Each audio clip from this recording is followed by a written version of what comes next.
Voici l'histoire de mes propres transformations. Je suis Alain. Je vis à 30 minutes au nord de Lyon. En 1991, je débute mes études supérieures de commerce et gestion. En 1993, en parallèle de mes études et un peu par hasard, je développe un logiciel de gestion de cabinet de radiologie. En 1995, dès l'obtention de mon diplôme, avec un camarade de promotion, nous décidons de commercialiser le logiciel. Nous créons l'entreprise Actibase pour adresser le marché des radiologues libéraux. À l'époque, leurs outils de travail sont encore très analogiques, les cabinets de radiologie sont petits et nombreux, assez bien répartis sur le territoire. Pendant 25 ans, nous les accompagnons dans les profondes transformations de leur profession. D'abord avec l'informatisation de leurs outils, mais aussi avec la concentration des cabinets en quelques grands groupes. L'effectif monte à 35 collaborateurs pour 3,5 millions de chiffre d'affaires. Nous équipons 15% des plateaux techniques d'imagerie médicale en France. En 2013, nous découvrons l'agilité. Avec enthousiasme, nous embrassons cette culture en mettant en place quelques outils un peu gadgets. Mais comme avant, nous continuons à empiler beaucoup d'idées, nous conservons pas mal de confusion et créons assez peu de valeur. Toutefois, partisans de l'amélioration continue, nous nous faisons aider avec les contenus et la communauté Scrum Life.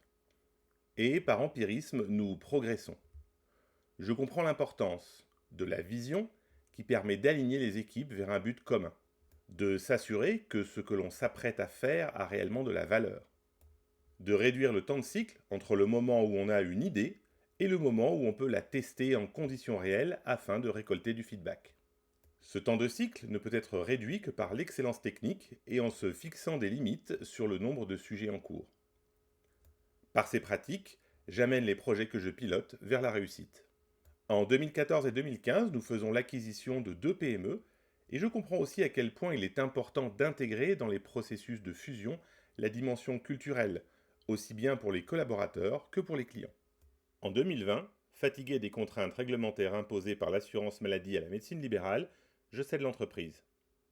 Dès 2021, j'offre du temps à ma curiosité en écoutant de nombreux podcasts. Sismic, Tipping Point, Ping, Limit. Cela renforce ma conviction que le pourquoi doit être un préalable à tout passage à l'action. Je comprends aussi que ma pensée en silo pour les radiologues libéraux français m'a empêché de percevoir les enjeux systémiques de notre civilisation. Conscient que c'est probablement la même chose pour mes concitoyens, je deviens facilitateur et ambassadeur de Team for the Planet, la fresque du climat, l'atelier d'automne et The Week. En côtoyant la diversité de ces communautés, je réalise que 2 angles de vue sur une même réalité donnent 2 perceptions différentes et je revisite certaines de mes croyances. Par exemple, et sans porter de jugement sur le régime alimentaire de chacun, simplement pour illustrer comment un changement peut s'opérer. Alors que je consommais beaucoup de viande, ce simple graphique qui révèle que la biomasse des mammifères est désormais composée de 36% d'humains, 60% de bétail et seulement 4% d'animaux sauvages, me fait réduire de façon très significative ma consommation de viande. Rétrospectivement, je réalise que ma curiosité m'a aidé à abandonner beaucoup de mes croyances limitantes en osant tester de nouvelles façons de faire, lesquelles m'ont aidé à faire mieux réussir les projets que j'accompagne. Pour réussir une transformation, il est important d'avoir le courage de revisiter nos croyances et d'avoir une vision plus systémique. Cela impose souvent un changement de culture, mais cela permet de devenir beaucoup plus agile. En somme, une transformation, si on est malin, c'est possible.